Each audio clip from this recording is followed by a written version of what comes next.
Question number 3। अब इसमें तो मल्टीपल हो सकते हैं, ठीक है ना, मल्टीपल हो सकते हैं सेम चीज के इक्वेशंस। आप पहले डाउट पूछें अपना, कोई डाउट है? सेकंड, फर्स्ट में कोई डाउट? सेकंड मोस्ट इंपॉर्टेंट है। सेकंड में डाउट, थर्ड में डाउट, और फोर्थ और फिफ्थ? फिफ्थ में डाउट है किसी को? किसी ने बोला फिफ्थ? चलो ध्यान से देखेंगे, कोई डाउट नहीं है फिफ्थ में किसी को, तो सेकंड थर्ड फोर्थ आराम आराम से देखेंगे।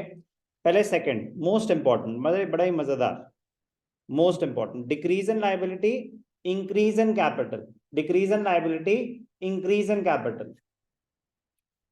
ABC were partners, ABC were partners.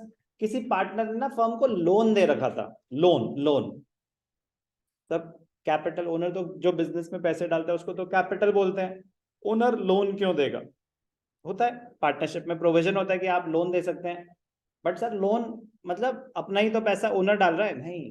Apart from capital, apart from capital partner loan दे सकता है फर्म को।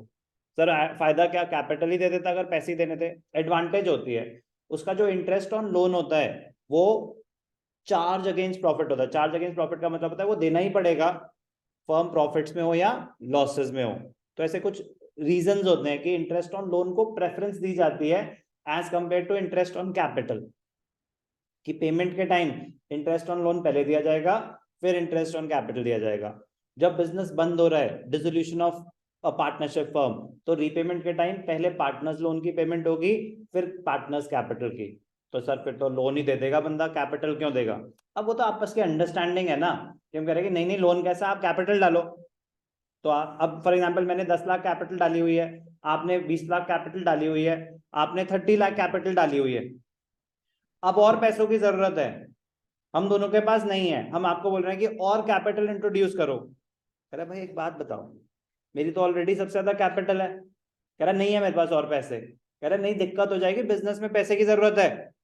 कह रहा फिर मैं दे तो सकता हूं लेकिन एक कंडीशन पे कि मैं लोन दूंगा। तो ऐसे सिनेरियो में पार्टनर्स लोन क्रिएट हो सकता है। समझ आ गई ना बात? अब पार्टनर्स लोन था तो उन्होंने बोला कि चलो ठीक है मैं उसको कैपिटल में कन्वर्ट करने के लिए तैयार हो गया हूं। क्या बोला उन्होंने? कि मैं इसको कैपिटल में कन्वर्ट करने के लिए तैयार हो गया हूं। तो partners loan converted into capital, loan converted into capital. एक तो एग्जांपल ये हो गया partners loan converted into capital. और एक हो सकता है कि आपने बैंक से लोन बोरो किया हुआ था, उसको पे करने के लिए ओनर पैसा लेके आया, बिजनेस का लायबिलिटी थी, उसको पे करने के लिए ओनर ने और कैपिटल इंट्रोड्यूस करी। बैंक लोन था 2 लाख का, bank loan was paid off out of personal funds, bank loan of the business was paid off out of personal funds। तो क्या होगा, लाइबिलिटी कम हो जाएगी, कैपिटल बढ़ जाएगी। बड़ी ही मजेदार, बड़ी ही ट्रिकी एडजस्टमेंट थी। तो रुक जाओ एक सेकंड, एक एग्जांपल दिया मैंने आपको। Partners loan converted into capital, और loan of the business paid by the owner out of personal funds. नहीं नहीं नहीं नहीं, पर्सनल फंड्स मतलब ओनर ने अपने पर्सनल फंड्स में से, कैपिटल तो वो होता है money invested bye the owner in the business, वो तो बिजनेस का पैसा हो गया अभी, वो यूज हो रहा है। तो नहीं, मैंने बिजनेस में कैपिटल इन्वेस्ट कर दी 5 लाख रुपए, और एक बैंक का लोन चल रहा है 2 लाख रुपीज। अब उस 2 लाख को रीपे करने के लिए ना मैं बिजनेस में और पैसे लेके आया। अगर मैं बिजनेस में और पैसे लेके आया तो मैंने बिजनेस को 2 लाख दिए ताकि बिजनेस अपनी लाइबिलिटी पे ऑफ कर सके, एडिशनल कैपिटल है। कोई डाउट? ऐसे आंख पे और दर्द होगा, मत करो। एक minute, we are talking about the second part और द फर्स्ट पार्ट। एक सेकंड, सेकंड पार्ट क्लियर है, इंपॉर्टेंट है, ध्यान देंगे। नो, क्योंकि पेमेंट ऑफ रेंटल्स में क्या होगा, एसेट अफेक्ट हो गया ना। जैसे आपने पेमेंट करी आपका तो एसेट अफेक्ट हो गया। तो जब ऐसे क्वेश्चन आते हैं ना कि decrease in liability increase in capital, तो सिर्फ यही होना चाहिए, सिर्फ यही, और कुछ भी अफेक्ट नहीं होना चाहिए। आपने बोला सर फुल सेटलमेंट देखो प्रॉफिट हुआ, डिस्काउंट रिसीव हुआ, तो जितना डिस्काउंट हुआ उतने से कैपिटल बढ़ गया, क्रेडिटर्स कम हो गया, और कुछ हुआ तो ये तो हुआ ही ना, और भी कुछ हुआ उससे क्या फर्क पड़ता है, ये तो हुआ ही हुआ। नो, इस टाइप के क्वेश्चन को कैसे किया जाता है कि सिर्फ यही होना चाहिए उस ट्रांजैक्शन में, और कुछ भी अफेक्ट नहीं होना चाहिए।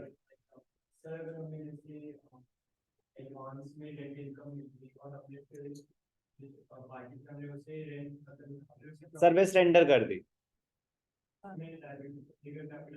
करेक्ट। हाँ हाँ, मतलब देखो ना कि क्या कह रहे हैं वो, कि for example income received in advance is the liability, now you have rendered the income, now you have rendered the service. तो rendering of a service for which the money has already been received, rendering of service for which the money has already been received, so that is also correct, that is also correct। हाँ तो अरे भैया तो discuss करना ना, I don't check the papers, I don't check the papers, I will never check the papers, but I will always discuss your doubts. Okay, if I start checking the papers आपको 1 महीने बाद मिलेंगे, विच I don't want, ठीक है ना। और second reason, I want neutral checking, क्योंकि eventually the checking has to, it will be neutral in the boards. तो the person checking the paper should not know the person who is giving the paper. तो उससे क्या होता है, एक neutral checking होती है, उनको नहीं पता कि मिताली कौन है, नैना कौन है, आरफ कौन है। तो आपकी प्रेजेंटेशन पे डिपेंड करेगा कि आपका मार्क्स मिल रहे हैं कि नहीं मिल रहे हैं। तो अगर वो अंडरस्टैंडेबल होगी तो मिल जाएंगे। ऐसा ही कभी कभी होता है, ऐसा ही कभी कभी होता है, ध्यान से देखना कि आपने रिकॉर्ड दिया, तो जब बोर्ड में आंसर की बनते होंगे, जब बोर्ड में आंसर की बनते होंगे, तो किसी किसी आंसर के मल्टीपल, किसी क्वेश्चन के मल्टीपल आंसर हो सकते हैं। तो वहां पे क्या होता है कि वो 2-3 आंसर देते हैं और नीचे लिख देते हैं और एनी अदर सुटेबल आंसर। जहां पे किसी क्वेश्चन के मल्टीपल आंसर्स हो सकते हैं, तो क्या लिखते हैं, बोर्ड वाले आंसर की बनाते हैं ना, तो उसमें वो 1-2 आंसर लिख देते हैं और नीचे लिख देते हैं और एनी अदर सुटेबल आंसर। तो हमें अंडरस्टैंड क्या करना चाहिए कि कुछ चीजों में जिनमें मल्टीपल आंसर्स हो सकते हैं, तो we should use the most suitable answer, कि वो आंसर की में मैच कर जाए। तो your answer is perfectly correct, but it is not the most common one. Okay, तो ये भी सीखना है हमें। Your answer is correct. रुक जाओ एक सेकंड, एक सेकंड। तो इसी का ही हमने एक और एग्जांपल किया, rendering of a service for which the income was received in advance। Second का ही चल रहा है, अभी बोलेंगे।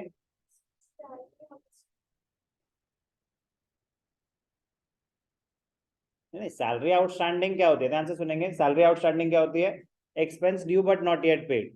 तो कुछ मेंशन नहीं, अगर सैलरीज आउटस्टैंडिंग है ना, that salary is not due to the proprietor, that is due to employees, ठीक है ना। तो वो एक नॉर्मल जो लाइबिलिटी, अगर लाइबिलिटीज में आ रहा है ना, that is not due to the proprietor, that is due to the employees. तो हम ऐसे कंट्रोवर्शियल एग्जांपल्स यूज ही क्यों करें। ओके, चलो 1 मिनट, अब आपका फर्स्ट में डाउट है, increase in asset, increase in owners capital.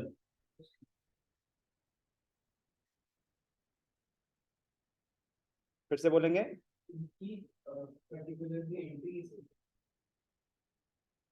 नहीं समझ आया।